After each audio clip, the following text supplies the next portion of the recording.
So, and this seems to me part of the whole question of what does it mean for a work of world literature to enter the world? How does it interact? So this Gilgamesh is making the career of George Smith, but actually then also killing him, with an odd kind of relation to the story of Gilgamesh itself, right? Gilgamesh is on a quest for immortality. The beginning of the epic tells us that Gilgamesh writes down his story and buries it in his wall, which will then be dug up, in fact, 2,500 years later, or 4,500 years later in the historical Gilgamesh altogether.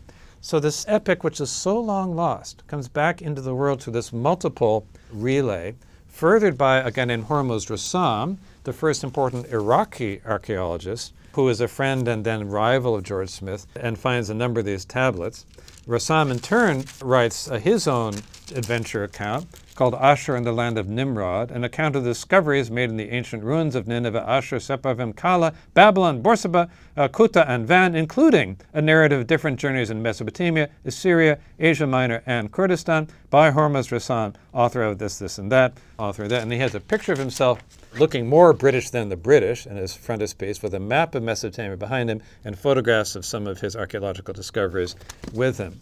So, quite extraordinary story that this has a working-class British kid, an Iraqi, and an upper-class British guy all together. The three of them really create this new life for Gilgamesh. Once it's discovered, it becomes a very popular work. The great German poet Rainer Maria Rilke says this is the greatest ancient work he's ever read. It continues to percolate in the culture. So now you have, for example, Philip Roth in 1973 writes a book, The Great American Novel, which is about baseball. He has a Babylonian pitcher named Gilgamesh, who ends up badly. A few years later, you have the little-read, but quite fascinating first novel by Saddam Hussein. I have here for you the German translation, Zabiba und der König. It had not yet been translated to English, two German translations. Original Zabiba Malek in Arabic. And this is a kind of a mashup of the Epic of Gilgamesh with the 1001 Nights, written just in the aftermath of the first Gulf War, when Saddam Hussein's ambitions to kind of dominate a larger and larger area had been sort of constrained, and he turned to literature as a way of making himself famous and spreading his influence. And in this story, you have a sort of young woman from the countryside who comes to the city. It's set in ancient Assyria. A young woman comes from the country to sort of restrain and educate the headstrong monarch, very much like Enkidu comes to Gilgamesh, or like Shahrazad was Shahryar. It's a kind of a mixture of the two. This might be the only novel, I know it is, that has a blurb on the back from a member of the CIA. The American CIA read this to try to figure out what was going on inside of Hussein's mind. They quote this guy, this is in the German translation, it says, a very refinedly written, intelligent book that holds you tight until the last page. And it's pretty funny, in the German translation, you are fesselt, which also can mean handcuffed. Seems rather appropriate. So here's a work of world literature that has existed in two completely different worlds. And even now, as we read this ancient text, I think part of the interest always of reading world literature is that it exists in a kind of force field between here and there, then and now. And we have to read it with a kind of three-dimensional vision in which we see both why it is and how it is that it speaks to us so directly and closely, as it did already to Rilke, as it's done to a lot of people, whether Philip Roth, whether Saddam Hussein, or there's an Australian novelist, Joan London, who has a wonderful book called Gilgamesh from about 10 years ago, set in Australia, in which the story inspires a heroine to go on a quest. Very, very interesting kind of feminist rewriting of Gilgamesh. So how can it work in our world today? At the same time, it comes to us from such a distant world. And this really is the earliest surviving masterpiece of world literature in this present form, over 3,000 years old. I thought I might just give you a flavor of it, just to hear how it sounds, because it seems to me we're reading largely works of world literature in translation, but we also want to be aware that we're reading a translation, and be aware there's a kind of change that happens, often a creative change. A work can expand in translation or take on a new kind of life, but we also want to know where it's coming from. And you can get a little bit of a feel of the kind of ancient epic formality. It's rather dramatic, but kind of a formal sort of pace. I'm just going to give you a few lines. Not the very first lines, because they're fragmentary, often with a tablet, some of the edge has been broken off or something like that, but a few of the first complete lines from the prologue. And what you have already, you can see two versions.